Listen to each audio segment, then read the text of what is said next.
another Raw Adventure production. My name is Ivan Sonicus and I'm an avid landscape photographer. So today I want to speak to you guys about landscape photography in general. I want to give you guys a couple of tips and tricks, what to do, what to look out for, what you can think about, just to in general improve on your photography, to build on your style of landscape photography. I'm not saying you must follow these rules. I'm not saying you have to do what I tell you to do, but you can use the knowledge to build on your own photography style. So I've narrowed it down to basically 5 tips that can help you to improve on your photography. It's 5 aspects that has greatly helped me with my photography as a landscape photographer and getting out there, taking the photos that I am taking currently. And I'm still learning and I'm still improving my photos by just simply applying these techniques more and more and more and more. So it is all about growing yourself as your own type of photographer. Don't follow what other people do. Don't copy a friend's photos. Don't look at a YouTube video and think, oh, you want to do exactly like that guy wants to do. Do something that will grow you and will set you apart as your own photographer. That is the ultimate goal of photography in general, not just for landscape photography, not for portraits, it's a combination that will help you, is to just grow yourself as a unique photographer. Find things that makes your photos interesting and different. Then you have succeeded as a photographer. So my 5 tips today, I'll start off. Number 1 will be composition. It's a vital part of photography in general, not just for landscapes. It's for you can apply it to anything in photography. So composition is important because you want to ultimately get your scene to talk to the viewer. You want that scene to mean something to the guy or the woman that's looking at it. You need to get that scene to portray the feeling that you felt when you took that photo. So that all comes into your composition, and composition can make or break a photo. You can take a photo, snapshot, just look at a scene, it looks beautiful, you click your shutter, photo taken, you think it's done, there you go. Or you can spend some time and physically plan where you're going to sit, where you're going to stand, what angle are you looking at, is there an interesting tree in the foreground, is there something interesting in the background, is there leading lines, is there anything that will help to draw attention to your main subject in your photo. People think landscapes is just a wide open landscape, you look at it, that is a landscape. Fine, that is one view of it. But taking a landscape photo, you have to have certain elements in that photo. You need to balance your frame out with the foreground, with the background, with leading lines. You need isolated subject. You need to figure out how to get that subject to stand out, how to make your subject subtly but well known. Like, get it. You don't need to wonder where's the subject in the photo. So there are a couple of basic rules when it comes to composition and photography, and I think the most widely known one will be the rule of thirds. I think that is a general term that a lot of photographers has heard about. If you're new into the world of photography, I'm sure somebody that you've known or that you do know or that you follow on YouTube or that you have spoken to somewhere along the line of your photography career, you will have heard of the rule of thirds. And it is quite a good basis to build upon. It gives you a lot of structure in your photo. The rule of thirds works well in any situation, no matter what. If you're in a pinch and you just quickly have to snap something, that is your go-to basic. Think it through, make sure you put your subject there, go-to setting, or not setting, go-to application for a scene that you're looking at. So generally what the rule of thirds is you divide your picture into 3 separate sections, horizontally and vertically, and wherever the lines cross on those 4 points, that's your general point of interest for a photo. So the human eye gets naturally drawn to any of those 4 cross points. So the rule of thirds comes down to having to put a subject mainly on one of these cross points. So your eye will be drawn to those points in a photo. And it works quite well, but personally I've taken photos where I haven't applied any rule of thirds composition at all. I haven't applied the Fibonacci rule, I haven't applied anything. I just took the photo in such a way where I saw the photo looking great.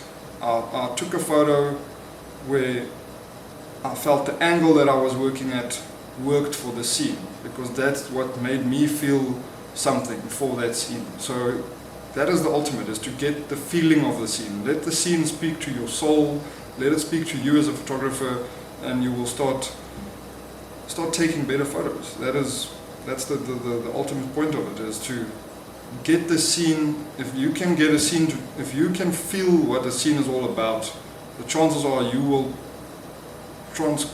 get that scene, you will get that mood over to your viewer. So get in touch with your scene. If it means you have to get down on the ground, get dirty, do it. Get your camera down low, get up high, climb on the roof of your car, climb on a rock, climb on a tree, stand in the water, in the river. That doesn't matter. Just try something different. Be your own person. That brings me to the rest of this point of composition. Is the rules are there, fine, but you need to become your own style of photographer, and you're only going to become your own style of photographer if you break these rules. So use them as a basis, use them as a building platform to understand what photography is all about, because once you understand photography in general, you can start manipulating the art to your own will, to how you want it to be. So yeah, that is basically my first tip for composition, is plan your shots. Just make sure you get what you want to shoot to tell the story of what you see, because you want the story to be told. The more story your photo carries over, the better the photo will be, the more the viewer will be engaged into that photo. So yeah, just work hard on composition, look for angles that work for the scene that you're looking at. Don't just see a tree, 5 other photographers have taken a certain photo of that tree, don't go take the same photo of that tree. Find something that's different, find something that's new, find something that's way out there. Break that photo that sets you apart. Alright guys, tip number 2 comes down to timing. As a landscape photographer, you're going to be very dependent on time. You're going to be very dependent on a moment that can go past like that. You are going to be wanting to be in a certain place at the right time, at the right spot.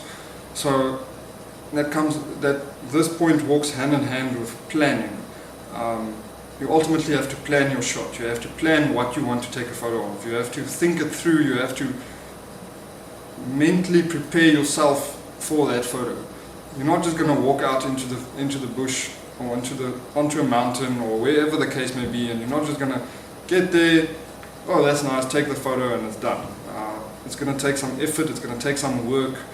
A lot of times you miss that perfect moment, you miss that perfect scene by a millisecond or a minute or 5 minutes or 10 minutes. That has happened so many times to me, just because either I've been too busy and I think, okay, I'm going to go take photos this afternoon, get out there and I'm too late.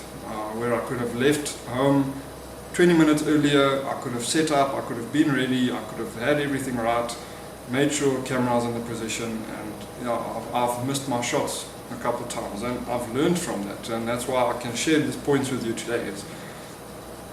Timing is everything. You have to, if you want to go take a photo of a sunset, you know what location you want to use as your main scene.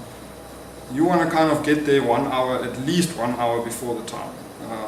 If you want to be there, if you know the sun sets at 6 o'clock, you want to reach your destination at 5 o'clock. It gives you the time to set up your camera, to get all your gear together, to get all the settings sorted, your focus points, where you want to focus, what you want to use as a subject, whatever the case may be. It gives you that time to prepare yourself. So when that magic moment comes, you know you are ready. You can just click the shutter, life will carry on. It is something I think only landscape photographers will properly know, is that feeling of when you're in that moment of utter beauty, and like where time doesn't exist anymore, kind of, and you are there with your camera on this amazing scene. It's something that you can't explain to people, and you can try to tell people that by means of your photography. Try to get your photo to tell that story of that feeling that you felt in that moment. So coming back to timing, for myself, I enjoy shooting sunsets, so that entails golden hour, which is your general sunset time, when you get that deep golden hues on the horizon, in the clouds, the oranges, the reds. It is fantastic. It is such a vivid time of the day, and the light, the shadows, everything is just perfect. And then after golden hour, you go into a transition called blue hour. That's 1 hour after sunset. So there your orange starts to fade away, it turns into purple, the blues come out. It's 2 hours of absolute magic every day of your life. So if you have the opportunity to get out there, to be out somewhere spectacular, to take a photo, to take in that scene, is just special. So plan your time, get out there, and make sure you are there ahead of when you want to be there. Make sure you're ahead of time. There's a couple of tools that you can use as a photographer that will aid you in this whole process. There's nifty little apps for your smartphone. One is Sunseeker, that is quite a lacquer, decent app to use, and the other one that I've used quite extensively is PhotoPills, mainly because it also tracks the Milky Way, the orientation of the Milky Way, where the moon's at, everything. It shows me where the sun is at, in which direction it's going to set on my location, where the moon is going to come, what time the moon is going to be up, what time the sun sets, what time is the peak for Milky Way shots. It gives you all of that information in one app on your phone, and it just helps you set up so much quicker and so much better in terms of what you want to use as your subject. You can understand where the light is going to come from. You can try and build your photo before it even happens. So you just wait then for that perfect light, that perfect moment, to just click the button, and you know you have done it. You have captured something that will talk to someone out there. It will tell a story to someone, and that's the goal of it. So it all comes down to your planning. So yeah, that's the second tip. So those were the first 2 tips. Then I'm coming down to tip number 3, which is quite a controversial subject to a lot of photographers out there, to a lot of people in general, and that's weather. It's something you can't control. It's something you have to live with. You have to try your absolute best to make the best of what you have, what you get. If you plan a photo of an old dead tree in a field that's isolated, generally you do not want to shoot that tree in midday sunlight. You don't want to sit there 12 o'clock, 1 o'clock in the afternoon and try and get that photo. Yes, it's going to be a nice photo if there's some clouds or something in the background, but it's not going to be what it can be. So, and this holds hands with the planning aspect again. So you want to plan your photo with regards to weather. Use weather apps. Look at what your forecast is going to be. Plan your shot ahead of time in conjunction with the weather. If you are able to know there's an 80% chance of fog that's going to roll in that specific location where that dead tree is standing, the chances of you taking a better photo of that tree is going to be 100%. Then, rather than taking that same photo in pure daylight. For my style of photography, and this comes back to developing your own style of photography, developing yourself as a photographer, setting yourself apart from others, is I enjoy shooting in bad weather. Firstly, because in conjunction with bad weather, you've got lightning 90% of the time, and I enjoy shooting lightning. It's as a landscape photographer, if you have not done that yet, get out there. If it's a rainy, bad weather day, don't be afraid to get out, put your camera on a tripod, get a scene in the direction of the lightning, put the timer on, take 5-10 second exposure shots and layer them in Photoshop. You are going to be amazed at the quality or at the results that you are getting. To see 10 beams of lightning on a photo, it's just surreal. It's something out of this world, and it just gives you that little bit of insight into the great world of photography even more.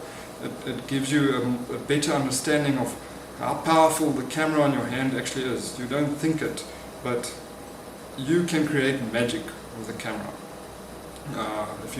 If you just let your imagination roam, if you let yourself go, if you develop yourself, a camera is such a powerful tool in your hands. Going back to developing yourself, if you just follow other people and the style of other people, you will never grow as a photographer. So let your imagination control your camera. Don't let other people control your camera.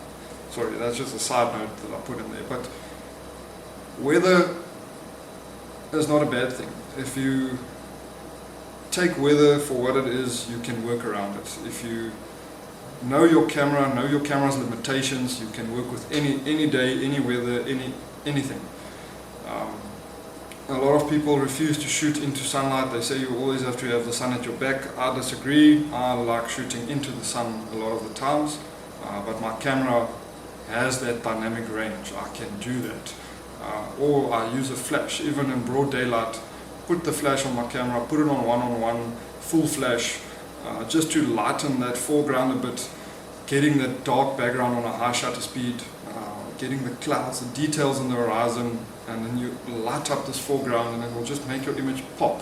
So yeah, work with what you've got. Don't be afraid to shoot into the sun. Don't be afraid of cloudy weather. Don't be afraid of rain. Don't be afraid of lightning. Just use what you've got.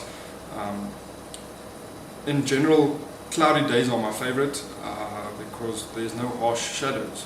You are able to shoot scenes with virtually zero shadows going all over the show, and you don't know where to compose, where to do what settings to use, because you're either going to have shadows overexposed or underexposed, or you're going to have your highlights overexposed or underexposed. So it comes back to your camera body being able to handle that dynamic range. Are you able to get detail from your darkest darks right into your lightest lights throughout your photo, to get a balanced photo? So yeah, learn your camera, learn what you can do with your camera, and work with the weather that you've got.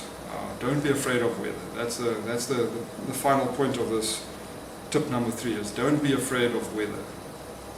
Embrace the weather around you. Embrace what you've got, because 100% of the time that's going to contribute to the mood of your photo. It's going to contribute to you being able to tell the story that you saw in that scene. So yeah, don't be afraid of the weather, guys. So that brings us to tip number 4. And on that note, I just want to thank you guys for watching. I hope you guys are learning something from this video. I hope you can take something from it and build on your own style of photography. Yeah, let's get back to it. Tip number 4 is the tripod. Always carry your tripod, and I want to always say always use your tripod.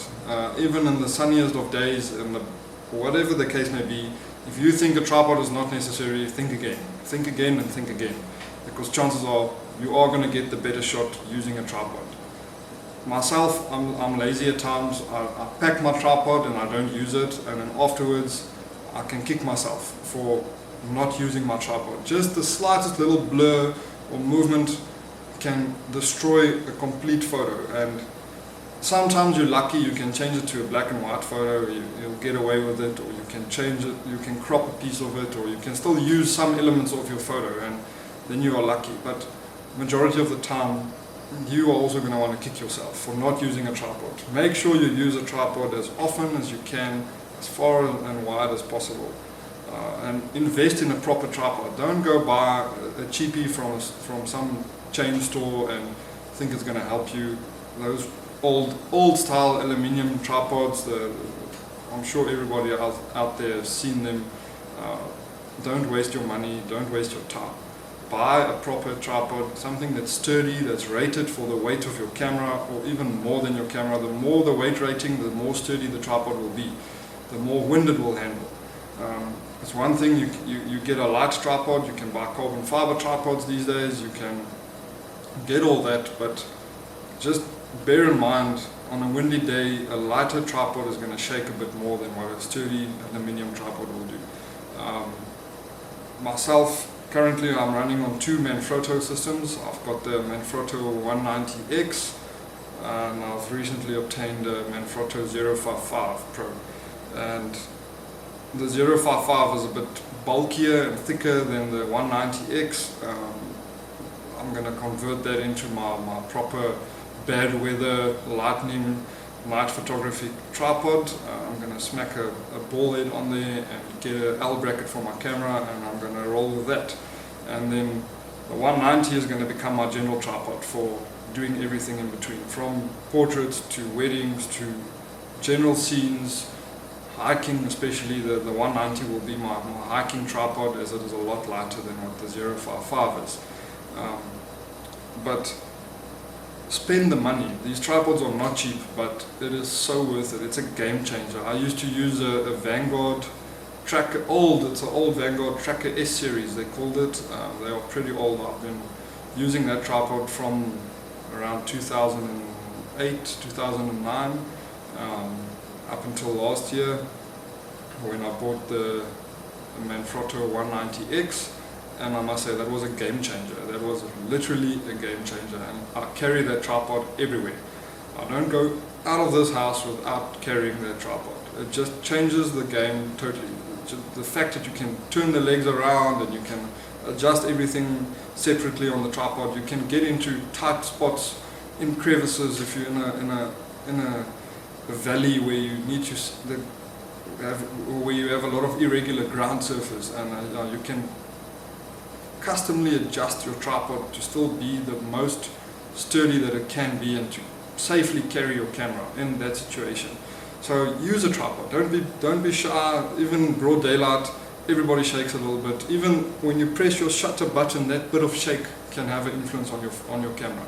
I know photographers that only use tripods, landscape photographers. They only use tripods, and they use a self timer on their camera, so they don't even touch the camera while they're taking their photo. They put it on a 10-second timer or 5-second timer, press the button, camera settles down, 5 seconds later it takes the photo, crispy, clean photo. It will never fail.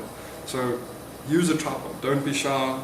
Don't worry what people will think or anything like that. Use a tripod for landscape photography, and that's a must, obviously, for night photography, for Milky Way or lightning photos. Use a tripod. Don't waste your time without a tripod. Use it. Right, guys, and that brings us to our fifth and final tip, and that's filters. If you're a landscape photographer or want to get into landscape photography, that's a term that you're going to get acclaimed to very quickly. You're going to also start realizing there's a whole lot of them. Personally, as a landscape photographer, I enjoy using only two filters. The other ones I can add in post-processing. I don't mind that. So the two that I mainly use is a CPL filter. That's a circular polarized filter.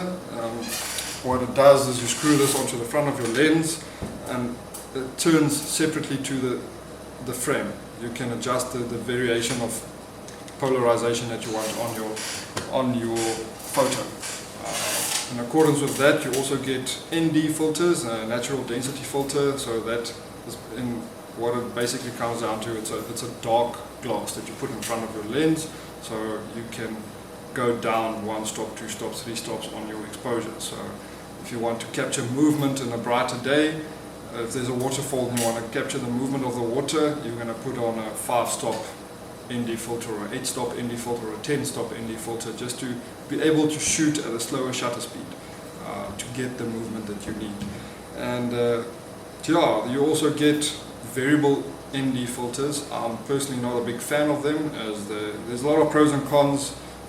There's a lot of videos online. I'll also do a video sometime soon about different types of ND filters, the variables and the fixed ones. But in short, for my style of photography, a variable ND filter is not worth it. I'll rather have a 5-stop, a 8-stop and a 10-stop ND filter separate that I can put onto my lens, and I can work with that in the specific scene that I am. Where my CPL filter, on the other hand, it rotates. It's a CPL, the circular polarized filter. It's not a fixed filter. You adjust where you want the polarization. That is very handy in terms of water to get reflection, or any surface actually is to get reflection or to cancel reflection. So if you're looking at a car, you're taking a photo of a vehicle, there's reflection on the windscreen. If you rotate your CPL filter, you're going to cancel that reflection, you're going to see into the car. Or if you carry on turning your CPL filter, you're going to enhance the reflection of the window. So then you won't be able to see inside. Same principle counts for water. If you want to see inside the water, if there's a nice rocky bottom or something interesting inside water, if there's a lake or a dam or a river that's very clean, and you want to see the rocks on the inside of the water, you just play around with your CPL filter until you can see into the water physically and you'll see what is underneath. But also if you want that reflection, that crispy clear afternoons or early mornings with the mist on the water, there's a mountain in the background and you want that ultimate prime reflection, you just rotate your filter and to enhance that reflection on the water. So a CPL is very handy. Mine is on my camera 95% of the time because I just use it everywhere for everything, and it helps enhance the sky as well. If there's clouds, if it's late afternoon and you want if there's no clouds in the sky and you just want to change the hue of the blue of the sky a little bit, a CPL filter works wonders. And so CPL filters also has a bit of a con to them. They're more effective in certain times of the day. It depends on at what angle the light rays hits the scene that you are looking at. Sometimes the CPL filter will do wonders to a photo, other times it's just going to look the same. It all depends on the time of day and at what angle light hits your scene, and at what angle light hits your camera, because light reflects off of all surfaces and into your camera. The angle at which that reflection takes place is what the CPL is all about. It doesn't change it, it manipulates light coming into your camera. So that's how you are able to see inside water, or you enhance the reflection of a scene. So personally, as a landscape photographer, I use those two filters. There are a span of other filters available on the market, and ultimately you get what you pay for. Don't think you're going to buy a 100 Rand or a 50 Rand filter and you think it's going to do wonders for you, because it's not. You can throw it in the dustbin, forget it, use it as an ornament, use it as a coaster, whatever the case may be. Forget it. You get what you pay for. Rather spend the money, save up some more, spend the money and buy proper filters and use them. A different style of filter is what they call Koken filters, or generally Koken makes them. You get an adapter that clips onto the front of your lens, and you buy big square glass filters, different styles, for different aspects. You get ND filters, you get variable ND filters, you get graduated filters, there's a whole plethora of filters out there. And then what happens is, instead of you turning or screwing this filter on the front of your lens, that unit is there and you slide the square glass into that unit, and you can adjust how much of that glass you want to see, which helps a lot. That is great for landscape photography. They are expensive, but again, you get what you pay for. If you're willing to pay the cash for the stuff, you are going to enhance your experience as a landscape photographer, as a professional photographer, a lot better. And that is the short and the long of it.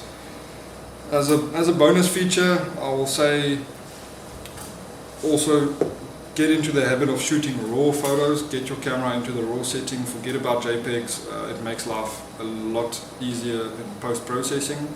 You'll get that quality out of your photo that you are just going to lose while shooting JPEGs. Yes, the file sizes are a lot larger, as Shanae also said in her video, but shoot in RAW.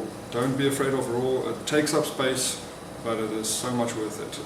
I'll also very soon do a video for you guys where I'm going to demonstrate some editing techniques in Lightroom and Photoshop for landscapes, what you can do to enhance your photo, to get HDR effects, to get the ultimate from what you do. I'll also do I'll open myself up even to edit your photos. I'll show you on your photos what you can do to better your editing. But that's in the pipeline. We are busy setting that all up, and it should launch pretty soon. So yeah, guys, I hope you get out there, get your cameras clicking, get the batteries charged, get your tripod in the car, just be out there, be in the moment, become the photographer you want to become. Don't follow other people's norms, don't follow other people's styles, create your own style of photography. That is what you want to create out there at the end of the day, and yeah, just do that. Follow what you feel in a scene. Get that feeling out to the people. If you can transcribe a feeling into a photo, you have won as a photographer. So work hard, practice, get techniques that work for you, get out there and enjoy. So yeah guys, thanks for watching. Please like, share and subscribe. If you've got any questions, any theories, any ideas or anything that you want to share with us or with me, drop a comment down below, send a message, send an email. I'll put everything in the description down below, all the socials. I'll link everything there for you guys, and I look forward to hear from you. And until next time, have fun,